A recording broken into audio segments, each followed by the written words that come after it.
Pourquoi trouve-t-on des arbres fruitiers au Jardin du Luxembourg? En fait, il faut remonter quelques siècles auparavant, au XVIIe siècle, origine de la collection des moines chartreux qui avaient une riche collection d'arbres fruitiers, notamment de pommes poires, et qui sont venus jusqu'à nous en 2018. On s'est appuyé sur des catalogues qui avaient été édités au XVIIIe siècle, qui nous ont permis d'avoir un point de base à la conservation des variétés. Nous sommes depuis quelques décennies verger conservatoire en variétés fruitières anciennes, donc depuis le XVIIe siècle. On a essentiellement pommes poires qui représentent en poires plus de 230 variétés différentes et en pommes 330 variétés différentes aussi, réparties sur 1100 arbres sur une superficie de plus de 2200 mètres carrés.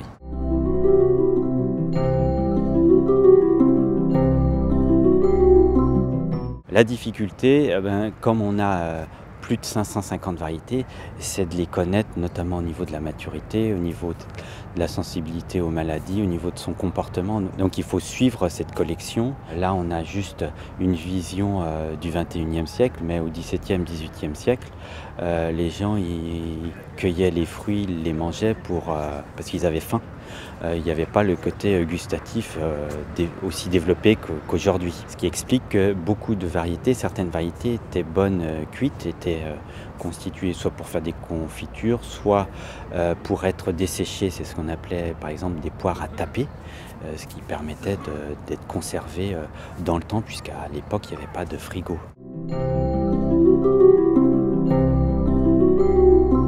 Les temps forts, c'est essentiellement lorsqu'il y a des plantations, puisque là on prépare l'avenir en replantant des variétés anciennes, puisque c'est une collection, elle est vivante. Et après on va retrouver comme temps fort la taille d'hiver, puis viendra l'éclaircissage des fruits. On va réduire la quantité des fruits sur les arbres pour lisser les productions d'une année sur l'autre, suivi par l'ensachage des fruits, qui est un moyen mécanique pour limiter les traitements contre les parasites et les maladies. Le dernier temps fort, ça va être la récolte, avec le temps des expositions. La première exposition, c'est les Journées du patrimoine, où là, on expose la collection au niveau des serres du Luxembourg.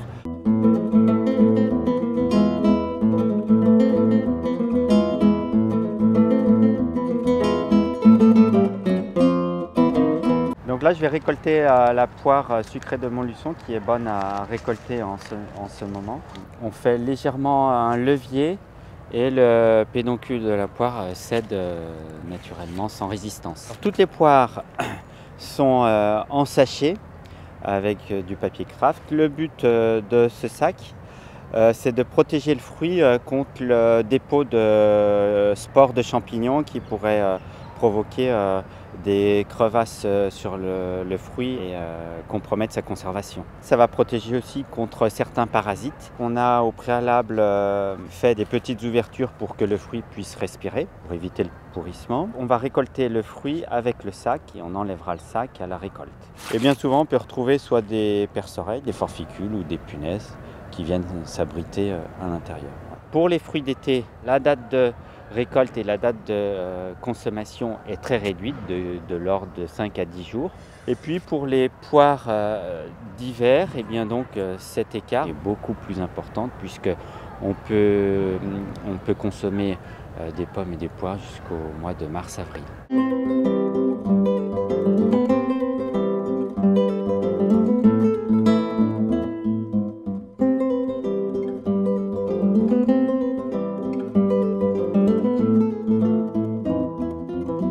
Nous sommes actuellement dans le frigo, qui est le lieu de stockage de la collection. Le but étant de les conserver à basse température, à 2-3 degrés maximum. Les fruits vont rester quelques mois dans le frigo, du mois d'août jusqu'à mars, avril. Ce qui nous permettra d'échelonner la distribution en direction des associations pomologiques pour faire connaître les variétés anciennes. On pourra les stocker pour les conserver pour la journée du patrimoine mi-septembre puis la soupe populaire, puisqu'une partie de la collection est distribuée à la soupe populaire de l'arrondissement.